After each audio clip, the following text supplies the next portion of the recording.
We come not to incite fear, but to provoke a sense of responsibility, to engender greater awareness, and to encourage preparation for the life that you are entering into, a greater life, but a life with greater problems and challenges as well.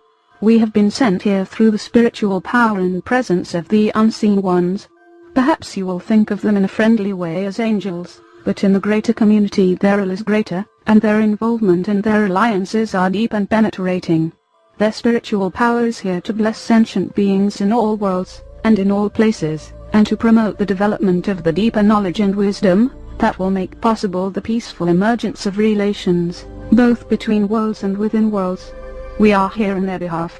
They have asked us to come, and they have given us much of the information that we have, information that we could not collect ourselves. From them we have learned a great deal about your nature. We have learned a great deal about your abilities, your strengths, your weaknesses and your great vulnerability.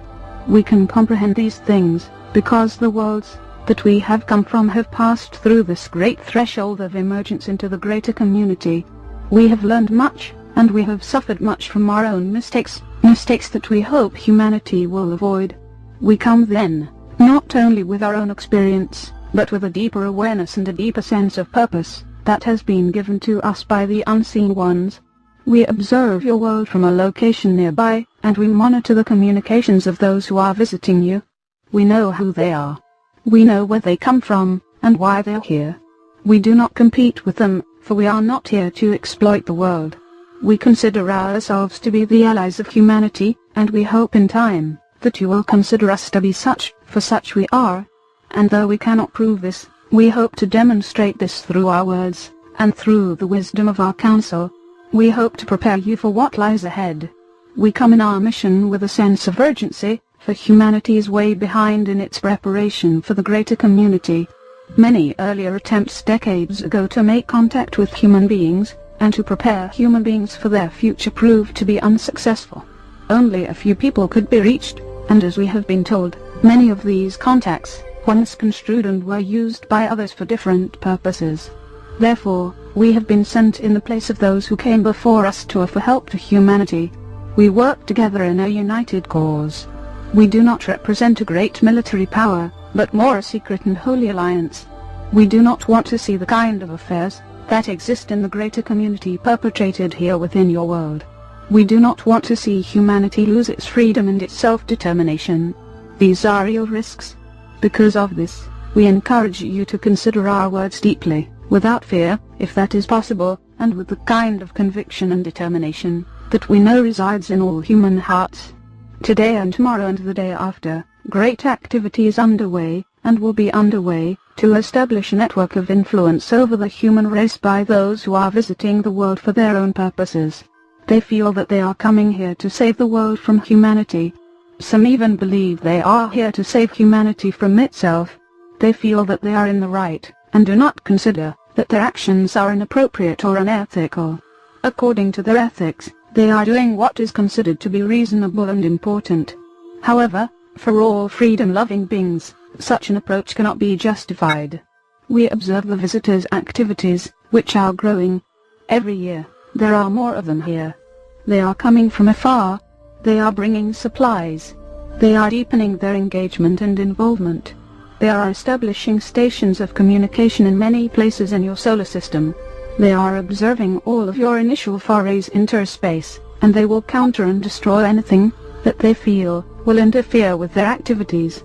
They are seeking to establish control, not only of your world, but of the area around your world. This is because there are competing forces here. Each represents the alliance of several races. Now let us address the last of the 4 areas that we spoke of in our first discourse. This has to do with the visitors interbreeding with the human species. Let us give you a bit of history first. Many thousands of years ago, in your time, several races came to interbreed with humanity, to give humanity a greater intelligence and adaptability. This led to the rather sudden emergence of what we understand is called modern man. This has given you dominance and power in your world. This occurred long ago. However, the interbreeding program that is occurring now is not the same at all.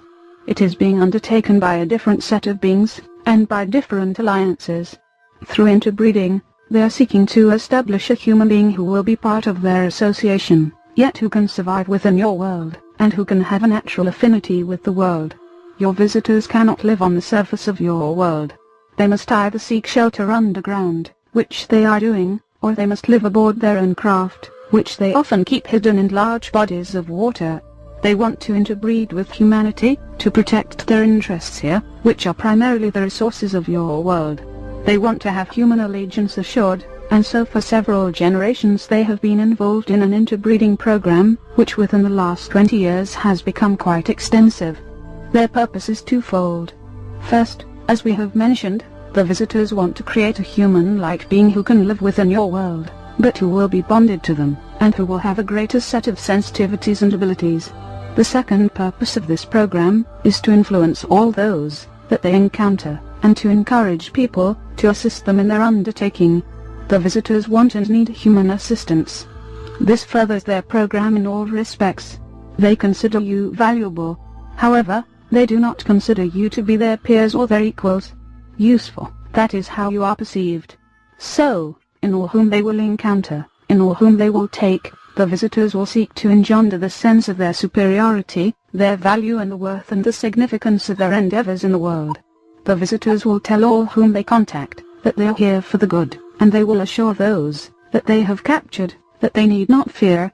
And with those who seem particularly receptive, they will attempt to establish alliances, a shared sense of purpose, even a shared sense of identity and family, of heritage and destiny. In their program, the visitors have studied human physiology and psychology very extensively, and they will take advantage of what people want, particularly those things that people want, but have not been able to gain for themselves, such as peace and order, beauty and tranquility. These will be offered, and some people will believe. Others will simply be used as is needed. Here it is necessary to understand that the visitors believe that this is entirely appropriate, in order to preserve the world. They feel that they are doing humanity a great service, and so they are wholehearted in their persuasions. Unfortunately, this demonstrates a great truth about the greater community, that true wisdom and true knowledge are as rare in the universe as they must seem within your world. It is natural for you to hope, and to expect that other races have outgrown deviousness, selfish pursuits, competition and conflict.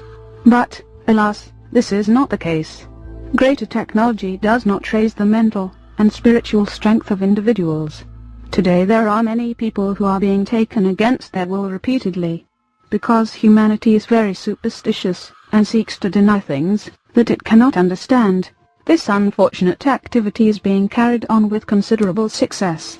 Even now, there are hybrid individuals, part human, part alien, walking in your world.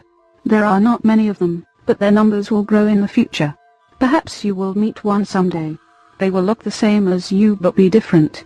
You will think they are human beings, but something essential will seem to be missing in them, something that is valued within your world. It is possible to be able to discern and to identify these individuals, but in order to do so, you would have to become skilled in the mental environment, and learn what knowledge and wisdom mean in the greater community.